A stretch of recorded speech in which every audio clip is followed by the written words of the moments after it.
You are now tuned into Check This Out News. We connect the streets.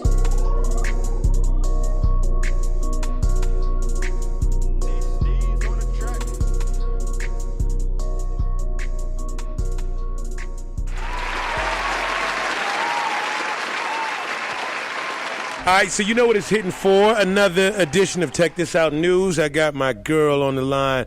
Hoops, what's good with you? What's going on? Oh, man, we right here. We right here. So much. Let's jump right into this news. It's a lot cracking out here. Let's just say this. Apple, Facebook, Google, the new Illuminati. Illuminati want my mind, soul, and my body. Secret society, trying to keep their eye on me.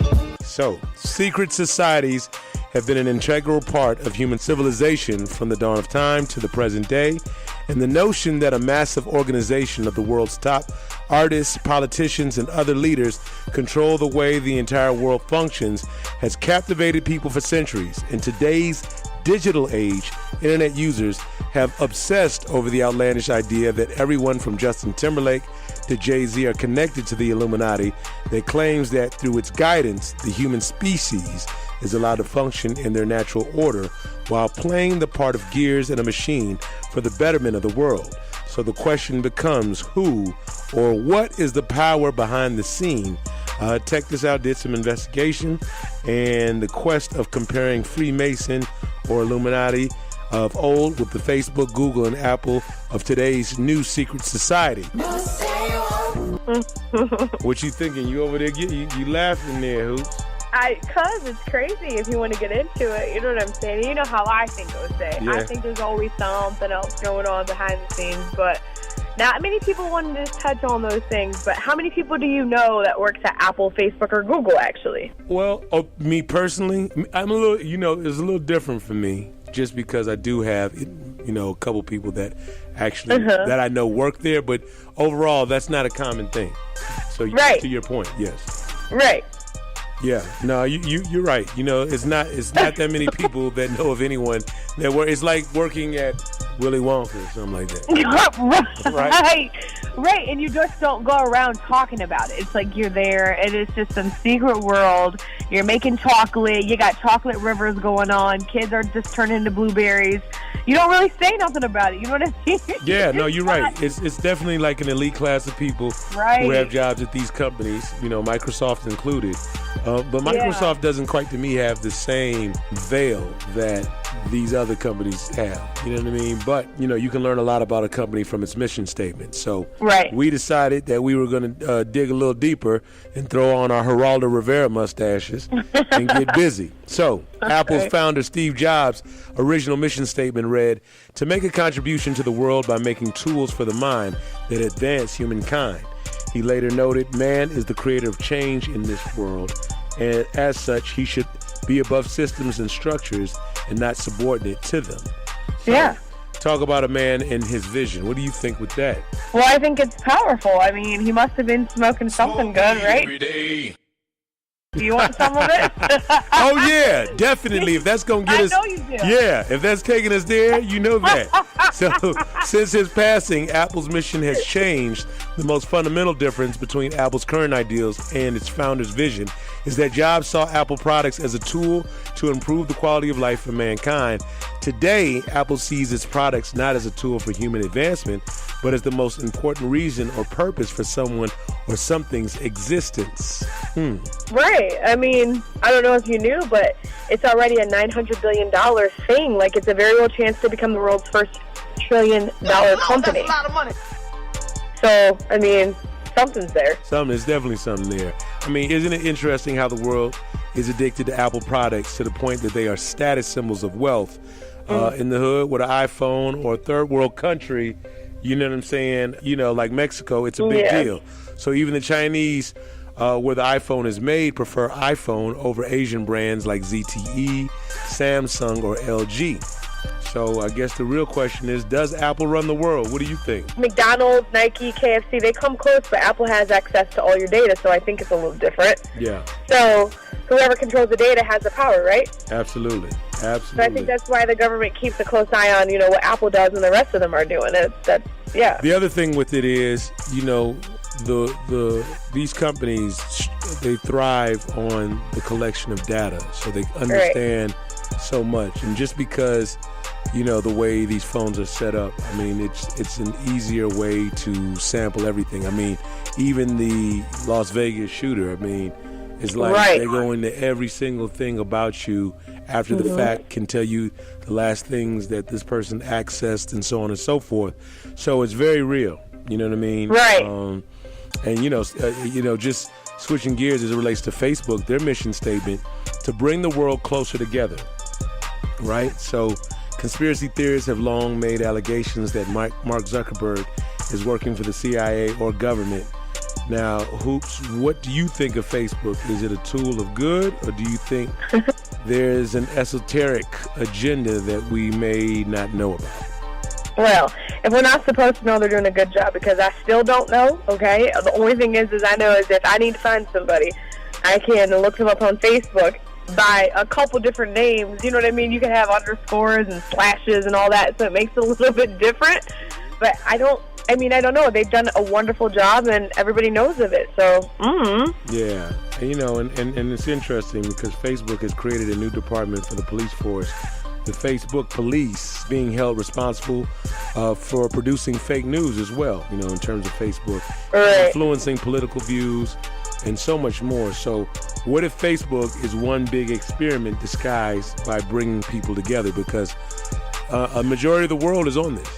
I mean, it's true, and at the end of the day, it's a monetary gain. I mean, I'm not going to get into everybody has it. I have one, so we can't talk bad about it. We're using it. So if it's something they're doing that we don't understand or know, it's working. That's all I have to say. You know what I mean? Right.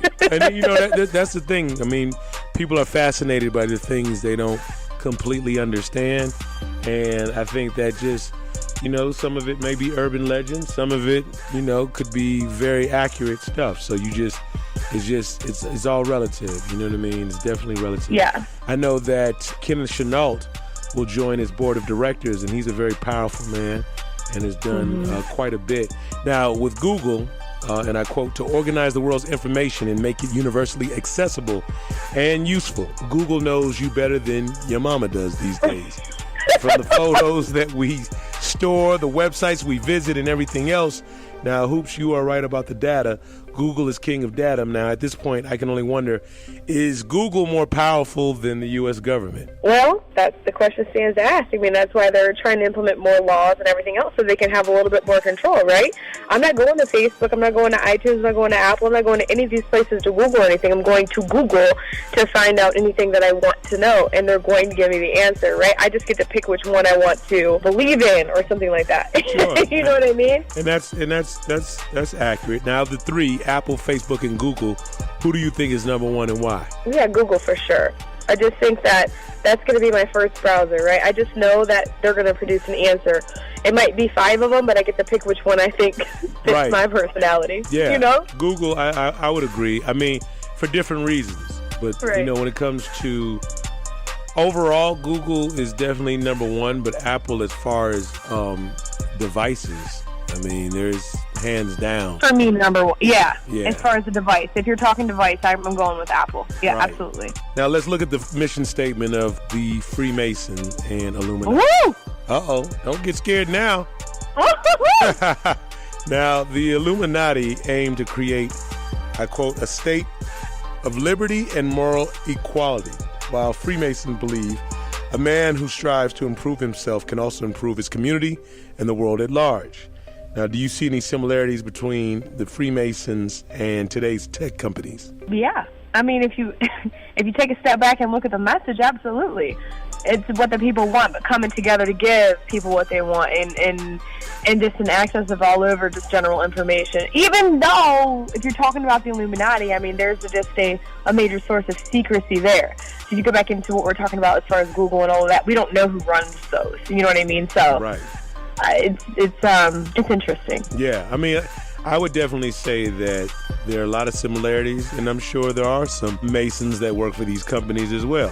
So, that's just standard because that's, pretty much throughout all industries, I would say, at this point. And, there is something to be said there. And I don't think that their mission statements are too far, left field. They're just pretty consistent with, overall the betterment of things. And sometimes, when things get organized, it can get a little scary for some people. Now, absolutely. I guess the question, that we have to beg to ask is, are tech companies the new secret societies?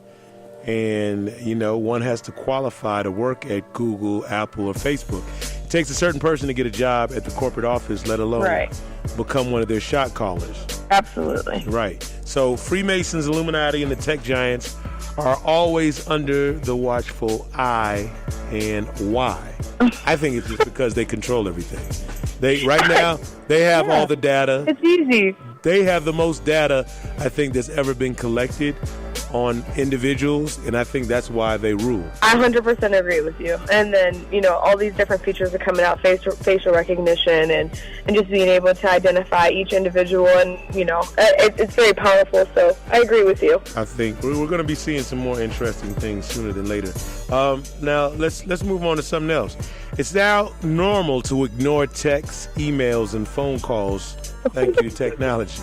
So in recent decades, written communication has caught up, or at least has come close as it's likely to get to mimicking the speed of regular conversations until they implant thought-to-text microchips in our brains, whatever that may be. Okay, it takes more than 200 milliseconds to compose a text, but it's not called instant messaging for nothing. There is an understanding that any message you send can be replied to more or less immediately. But there is also an understanding that you don't have to reply to any message you receive immediately. As much as these communication tools are designed to be instant, they are also easily ignored, and ignore them we do. Texts can go unanswered for hours or days.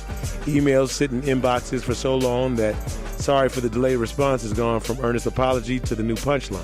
Mm-hmm. So, do you not answer calls, texts, or emails? Yeah, so I do, because you've been trying to get a hold of me for a little bit. But we have, like, it's an understanding. Like, that's what I think.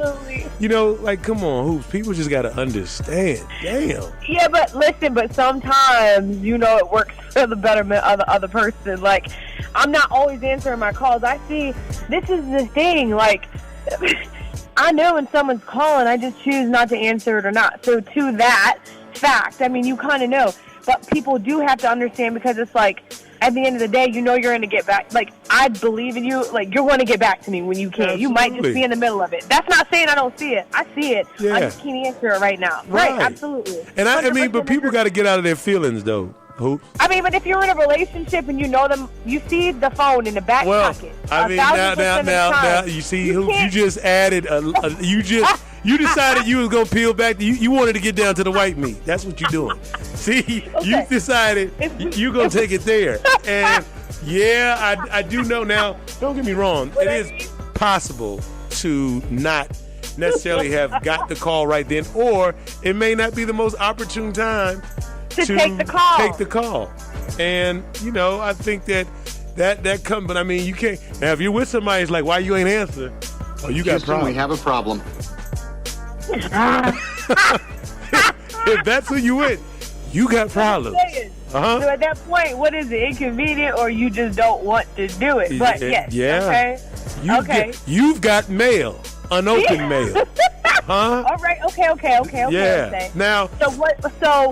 Okay, when you delay your response, then what does that mean? I think it's fair. You just brought up a valid point. In dating, and texting, it's like, you want to maintain, you know what I'm saying? You want to maintain. Okay. You want to maintain that thing. Okay, hold on. I got it, though. There are people that want to kind of play the field, right? So it's like you play the game, and you're like, let me give it. Do you still do the whole day thing and get back, or not anymore? Because I feel like that's played out. I feel like it was like a 3-day rule, right? Right. That went. That got bad back then, but now it's like a 3-second rule. It's like, okay, because you can see them little bubbles come up whenever you start to text, and then they take it away. So they was about to say something, and then they don't say nothing. Now, I feel let like me also say you got to respond quickly in dating. Yeah, yes, you absolutely. do. If you want that person in your life, I guess. You or got else to get right back. They're like, I'll get at you, okay? But what I will say is, I know for myself, I have been guilty of forgetting to complete a thought and text somebody back, like, or press send. Yeah, but not nobody you really